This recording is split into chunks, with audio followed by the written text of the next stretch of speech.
kama mimba inasonga kandi ngabona abana b'abakobwa naona ni wasichana ngabona abana b'abasore naona ni wavijana ugiye gushaka akazi wakati unaenda tafuta bakakwemerera koko kwa kazi itikia ile kazi akazi bari bukaguha kwamba ile kazi ariko wabuhavuye ukitoka bakakwibagirwa kuko hari ibihanda kuri wowe kuna mimba inachoma bakubonye banakuona ako kanya babona yuko hari icyo bagukorera wanaona kuna kitu ariko nanone lakini tena aba umaze kuhava hari ibindi kuna vitu vingine ariko hari abantu ndi kuvugana nabo kwa watu ninazungumza nabo sayo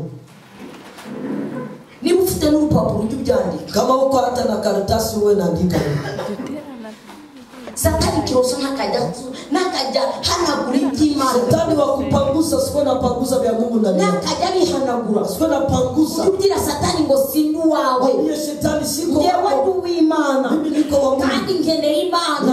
Ngendeye kugendana n'Imana. Acha ya kutembea. Kuko w'Imana ndawushaka. Roho wa Mungu kugira kuyobore muri nje. Aongoze ndani yangu. Amen. Amen. Amen. Amen. Sinzi niba hari umuntu kunyumva. Sijue kuna mtu ananisikia. Hari umuntu kunyumva. Sijue kuna mtu ananisikia. Lakini ngunyumva uyu munsi. Nataka unisikie leo. Nasika ngunyumve. Nataka unisikie. Kandi nunyumva. Na ukinisikia uri bwumve. Mambo mengi bigira umumaro muri wowe. Iwe ya samani ndani yako. Yesu nashimwe. Haleluya. Imana irakubye uyu munsi. Mungu anakuambia leo. Mwana wanjye. Mtoto wangu ngiye kukugirira neza. Naenda kukutendea. Kandi ukabona imirindi yo kugirirwa neza. Unaona kabisa kutendewa mema kuna karibu. Ukumva iyo mirindi koko. Unasikia kandi ukabona koko ko hari Imana ije kugutabara. Mungu anakuja kukuokoa. Ariko mu minsi mike. Kindi dakika chache siku hizo ukarangira. Hari abantu bari kunyumvara. Kuna watu wananisikia. Bikuveho. Bikuondokee. Ugire ikibari. Uwe na kibali. Wumva ubwiza bw'ineza y'Imana. Usikie uzuri ya Mungu. Wumva imirindi y'Uwiteka muri wowe. Usikie kutembea kwa Mungu ndani yako. Ubwiza bwo gukomera kw'Imana. Mazuri ya kuvuza. Wumva Imana ivugana nawe. Usikie Mungu akiongea nawe. Wumva Imana iganira nawe. Usikie Mungu akiongea nawe. Wumve. Usikie. Amen. Amen. Yesu ashimwe. Ikintu kimwe namaze kumenya pastor. Kitu moja nimejua pastor. Umuntu afite kibali.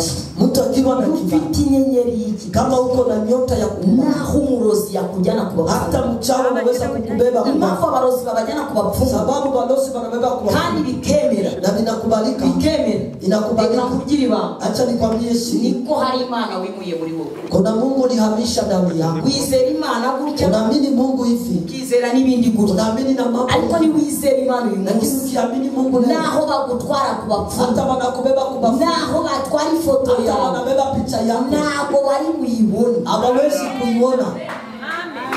Ntabwo bakubona my friends. Hawawezi kukuona. Ntabwo bakubona. Hawawezi kukuona. Ntabwo bari bukubone. Hawatakuona. Nacho bagutwara. Kuna kitu watakufa. Kwa sababu ufite ubudahangara. Ni kusema wewe uko na kitu yenyewe inaacha hawawezi kukugusa. Hari abari kunyumva. Kuna watu wananisikia. Hari abari kunyumva. Kuna watu wananisikia. Amen. Urugo rwawe, nyumba yako nurishinganisha mu Mana. Ukagira Imana ngo Mana urugo rwanjye. Unasema Mungu urahanga kuri iki gicaniro kwa hii madhabahu. Na handi hakuna fasi. Urugo rwanjye, nyumba yangu. Umva wa Mana usikia wewe Mungu. Wowe Mana wumva. Wewe Mungu sikia. Wowe Mana bana nansi. Wewe Mungu naishi na wowe Mana wa Elohim. Wewe Mungu wa Elohim. Wowe wiki gicaniro. Wewe Mungu wa Urugo rwanjye, nyumba yangu. Urugo, nyumba yangu. Sinzi niba hari abantu bari kunyumva. Sijue kuna watu wananisikiliza. Impamvu muri kunanirwa mu rugendo, sababu mnashindwa na mwanya muhimana. Hamupe Mungu nafasi. Mufiti ibyo muhumwana. Muko na yenyewe mnapatiaka nafasi. Ariko Imana ntabwo muhumwana. Lakini Mungu amumupe nafasi. Itara mugeuze. Itara waigeuze kwenye kibambazi. Yesu nashimwe. Amen. Ntabwo muhimana umwanya. Hamupatie Mungu nafasi. Hari ibyo muhi umwanya. Kwa wenyewe mnapatiaka nafasi. kama kuna mtu mwenye ataomba na mimi leo. Sinzi niba urasengana nanjye. Sijue kama kuna mtu mwenye atanisikia leo. Sinzi niba uranyumva uyu munsi. Sijue kama utanisikia. Sinzi niba uranyumva. Na ukanisikia. Kandi nunyumva. Neema ya Mungu itaonekana kwako. Imbabazi simba. Ukanisikia leo. Kandi unanyumva. Kuna vitu vitabadilika kwa maisha yako. Ukanisikia leo. Kuna uwezo wa Mungu ambao utaonekana. Ukanisikia leo. Kuna mabadiliko ambayo yatabadilika ndani yako. Irahinduka muri wowe.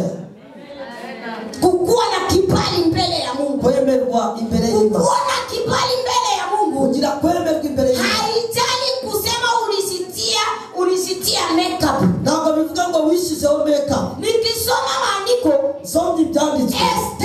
Esther hakuzitia makeup. Ntabwo yishizeho. Esther hakupakalaka makucha. Ntabwo yisize amakucha. Esther hakutia makwapa. Ntabwo yisize. Esther hakufanyaka necessary. Yakoze itabo. Hakuvalaka mini my friend. Esther hakuvalaka boots. Ntabwo yambaye. Usema pate kibali mbele ya mfalme. Agiri kibali mbele y'Imana. Kwa ajili ya utukufu ulikuwa ndani ya Esther. Kubw'icyuma Esther alipata kibali. Esther yachuma. Kwa utukufu ulikuwa ndani ya Imana. Hapa sasa niko nakuambia. Ngani kukubwira. Kabla hatuyaomba. Tutalitwasa. Fanya tafakari ya maisha. Utekereze mu buzima bwawe. Tia nini haujibiwi? Ubeli kidasubizwa.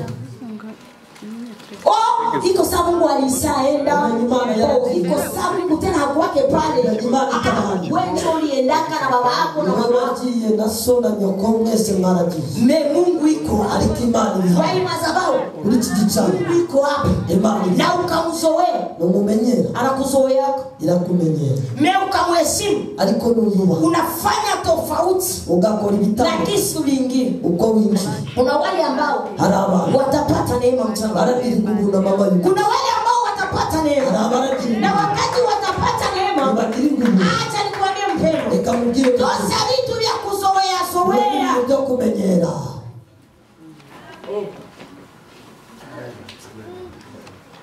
Amen. Tosa vitu vya kuzoea. Kura ibintu byo kumenyera. Sasa mtu alikula birayi na maharagi. Umuntu yari ibirayi n'ibishyimbo. Juni kawaida ya nchi yetu. Kubera ko ari ibisanzwe bivanze hano mu gihugu cyacu. Tunapenda mvange. Twebwe dukunda ibivanze. Unaonaka tu unaweza kamata na birayi na bisayote na bijini na bitoki na manjegeri unatia na lengalenga. Kuna wengine wanafanya vya vile, wengine wanakamata sombe, anapika na maharagi, akapika na bijini. Ndio kawaida ya nibwo bisanzwe lakini mbele ya Mungu. Ariko imbere nataka ufanye tofauti. Ndashaka ukora ibitangaza. Usizoee vile vyako vile unazoeaka vitoke muwei. Vile venye unazoeaka ukiambia partire ya leo niye nilisema zoe leo. Ariko uyu munsi nataka Mungu. Ndashaka Imana. Niko nataka tutembee na mwezi ya kwanza ya ushuhuda. Chaka tulienda na mwezi kwa mbele. Mwezi ya kwanza iko ushuhuda kwetu. Mwezi kwa mbele kubwa. Mwezi ya kwanza tukubalike. Mwezi kwa mbele twende. Tukubalike mbele ya Mungu. Tukubalike mbele ya Mungu. Tukue na kibali. Unajua mtu akakuwa na kibali mbele ya Mungu. Unafuta kwenda mbele ya Imana. Hauombaki. Hauombaki. Ukikuwa na kibali. Wewe hauombaki. Unaambia tu Mungu. Ujubiri Imana. Na ijulikane. Bimenyeka. Elia wakati alikuwa kumlima. Elia alikuwa kumusozi. Watu walikuwa wanaliona. Harabani bali kundeba. Kuna kwambia usizubali. Ndakubwiye ngo nurangare. Mimi sasa niko hapa mimi naona nafasi. Jewe ndi hano mbatema hose. Usizubali mpendo. Nurangare. Uzubala yako. Kurangara kwako. Shetani anatafuta tu kwa distraction. Satani ashaka kugira ngo uzubale. Kwa distraction. Uzubale gusa. Maisha yako yote. Ubuzima bwawe bwose. Ukose kujibilika. Ubure kukusubizwa. Amen. Ukose kujibilika. Ubure gusubizwa. Ndio siri shetani anataka kwako. Ndio banga Satani ashaka iwawe. Usijibiliwe. Kugira ngo nusubizwe. Kisa ukona kwa mkanisa Mungu. Ujye mu rusengero. Iko samengeni nisindikiza wengine. Mbanya nije waje guherekeza abantu. Samengeni nisindikiza wengine. Mbanya nije waje guherekeza. Unajua Yesu alikuwa na wanafunzi 12. Yesu yari afite abigishwa 12. Wao wanafunzi 12. Abigishwa 12. Walikuwa walishazoea Yesu. Ale bali baramenyereye Yesu. Wakati Yesu alifika kafasa kegeuza majiwe kuwa mikate. Yesu ahinduye imvango imigati n'amabuye. Wakati majiwe imegeuka mikate. Igihe amabuye yahindukaga imigati. Kuko jamaa moya hiyo siku alikuwa nikamata kalijiwe kadogo. Ari umuntu umwe wari wafashe akabuye gato. Kaka mkati kake kakikuwa kadogo. Amaboko kagati ke kaba gato. Mie siko mhubiri niko nataka tuombe. Jewe ntabwo ndumuvuga butumwa na shaka. Wakati kamkati kake kalikuwa kadogo. Igihe akagati ke kari gato. Akakula lakini hakushiba. Ararya ariko ntiyahasi. Roho yake akasema umutima waravuga ati ingine tu. Ikindi gihe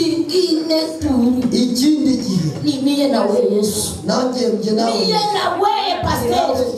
Mie na wewe. Nawe mushumba. Siku ingine sasa. Umunsi huu. Yesu wakati alifika tena kumtoa. Yesu ageze akamwambia tena mkamate majiwe. Arabwira ngo mufata amabuye. Ndio Wakristo wa leo. Ndio Wakristo huyu Musa. Ndio Wakristo ya leo. Ndio Wakristo huyu Musa. Ule tamatu ya kuzoea. Wa muntu kubera. Alienda kamata boro yapata hivi. Afata ikintu kinini. Yapata. Ikintu kinini. Bona sasa Yesu juu hazoelewa. Kubera ko Yesu batamumenya. Ile boro yenyani kamataka. Cyo kintu kinini yafashe. Wakati wanafika fasi. Bageza hapa. Kuna alikuwa anatembea iko na choka anasema sasa Yesu agani jotake uza. Yesu Kristo. Unaona nataka iwe Yesu. Yanahewa Yesu na kuapasisha. Sasa vitakuwa saka. Yagenda bite. Frema vitakuwa saka. Yabaryari. Vitakuwa namna gani Yesu wewe? Yesu. Vitakuwa namna gani? Na ile boro yake aliziwe wapi? Kandi ikicho kibuye. Boro yapata hivi. Sasa walifika fasi. Yesu akamwambia sasa kila mtu yote kile kenye iko nacho. Bwana Yesu asifiwe. Nacho kuko bamoya mkanisa wanakuwa visengero bamera gutyo mu rusengero. Bya Mungu hababizoe yake. Dimana nako babimenye. Bya Mungu hababizoe yake. Dimana ndibabimenye. Unaweza fika leo siku ya Mungu. Shobora kujya bimusi. Unakutana Mungu aligeuze na kuwa maombi. Basanga Imana ya hindu ya masengesho. Na inakuwa ibada takatifu. Kandi bikaba itera. Hakuna mtu mwenye anaweza ambia Mungu asende kupatie shauri. Mungu nikushauriye. Maana mjini nama. Nikushaurie Mungu. Maana mjini. Hivi njoo ninakuwaka.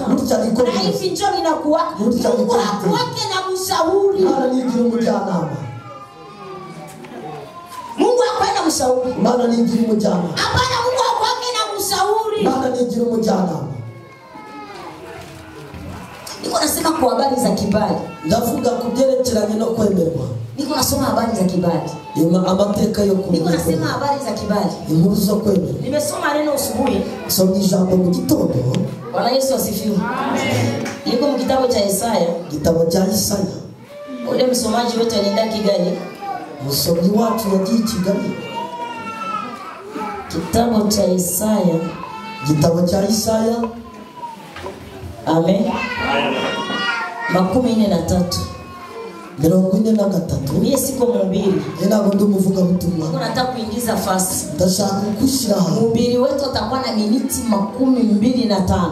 Muvuga butumwa wacharaza gutera. Lakini maombi yenye tutawasha. Ariko amasengesho turatsa hano. Itakuwa. Araba. 43. 43. Bwana Yesu asifiwe. Kumstari ya 12 nikizani pale nje alisoma murongo wa 10. Inasema namna gani mama? Aravuga iki mutero? Yesaya 43:12 handitseho. Inasema nini? Ninjye wabwirije iby'agakiza. Nimetangaza habari ya wokovu. Kandi ndakiza. Tena ninaokoa. Sikia. Nina nicho amesema vile pastor. Ni wewe ofisi. Amesema ametangaza habari ya wokovu. Na tena yeye kandi wewe ndio anaokoaka. Ni wewe ukiza. Kuko watu wengi wanasikia hapa. Kuko wenyewe wanatafuta kuokolewa. Kuko wenyewe watasikia habari ya wokovu. Kuko watu wenyewe watasikia Mungu. Kuko watu wenyewe watasikia uwezo wa Mungu. Yesu amesema hivi. Nimetangaza habari ya wokovu. Lakini mimi ndio ninafanya nini? Mimi naokoaka. Ninjukiza.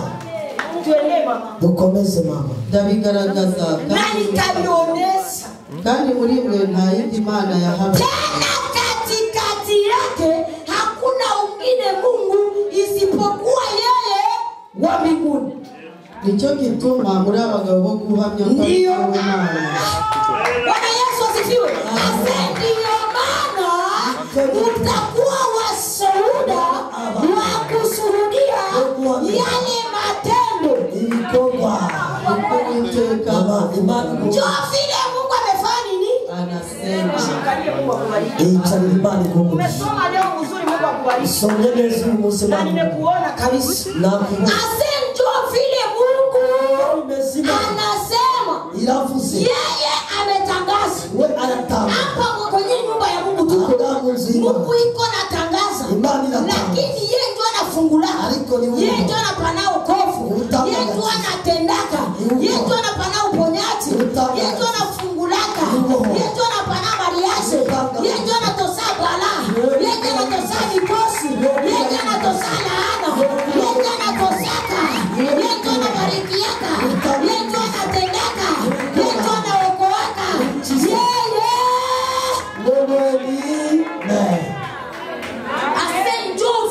Bwana wa majeshi anasema. Haiko dadangu alisema. Nisikusikia vitu. Haiko pastere chuma. Mungu akubariki umesikia. Bwana wa majeshi ndio amesema. Haiko pastere chuma. Haiko pastere asifiwe. Haiko yeye ndio amesema.